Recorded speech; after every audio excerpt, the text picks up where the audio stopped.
EV காரோட battery வந்து 2 அல்லது 3 வருஷத்துல போயிடும், வீக் ஆயிரும் அப்படின்ற மாதிரி நிறைய பேர் சொல்லி கேள்விப்பட்டிருப்பீங்க. அது உண்மையா பொய்யா அப்படின்றதான் இந்த வீடியோல பார்க்க போறோம்.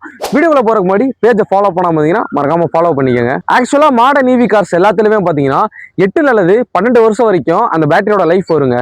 ஃபார் எக்ஸாம்பிள் கம்பெனிலே பாத்தீங்கன்னா உங்களுக்கு 8 வருஷம் வரைக்கும் பேட்டரியோட வாரண்டி பாத்தீங்கன்னா உங்களுக்கு கொடுப்பாங்க. இந்த பேட்டரி ஹெல்த்தை நீங்க பண்ணக்கூடிய சின்ன சின்ன தப்புனால அஃபெக்ட் பண்றதுக்கு வாய்ப்புகள் நிறைய இருக்கு. அது என்னென்ன தப்பு அப்படின்றத அப்படியே பார்ப்போம். என்னென்ன தப்பு அப்படின்னு பார்த்தீங்கன்னா டெய்லி ஃபாஸ்ட் சார்ஜ் பண்ணுறது, அதே மாதிரி ஃபுல்லாகவே காரை வந்து ட்ரைவ் பண்ணுறது, ரொம்ப ஹீட்டான சுச்சுவேஷனில் நீங்கள் காரை வந்து டிரைவ் பண்ணுறது. ஸோ இந்த மாதிரி தப்பெல்லாம் நீங்கள் பண்ணுறீங்க அப்படின்னா அந்த 8 வருஷன்றது நீங்கள் பண்ணக்கூடிய அந்த ஒரு சின்ன சின்ன தப்புனாலேயே பார்த்தீங்கன்னா அதோட லைஃப் வந்து கம்பல்சரி குறையும். நார்மலாக நீங்கள் இந்த மாதிரி சார்ஜஸ் கம்பெனியில் சொல்கிற மாதிரி அந்த ஒரு ரிஸ்ட்ரிக்ஷன்லாம் ஃபாலோ பண்ணி நீங்கள் சார்ஜ் பண்ணுறீங்க அப்படின்னா அவங்க சொல்ற 8 வருஷத்துக்கு மேலேயே பேட்டரிகள் வர்றதுக்கு வாய்ப்புகள் நிறைய இருக்கு. கம்பெனில நீங்க ஈவி கார் எடுக்க போறீங்க அப்படின்னா அந்த பேட்டரிக்கு ரீப்ளேஸ்மெண்ட் இருக்கா, அந்த பேட்டரிக்கு வாரண்டி இருக்கா அப்படின்றதெல்லாம் மறக்காம செக் பண்ணி வாங்குங்க. இந்த மாதிரி நிறைய யூஸ்ஃபுல்லான வீடியோஸ்க்கு மறக்காம நம்ம பேஜை ஃபாலோ பண்ணிக்கோங்க.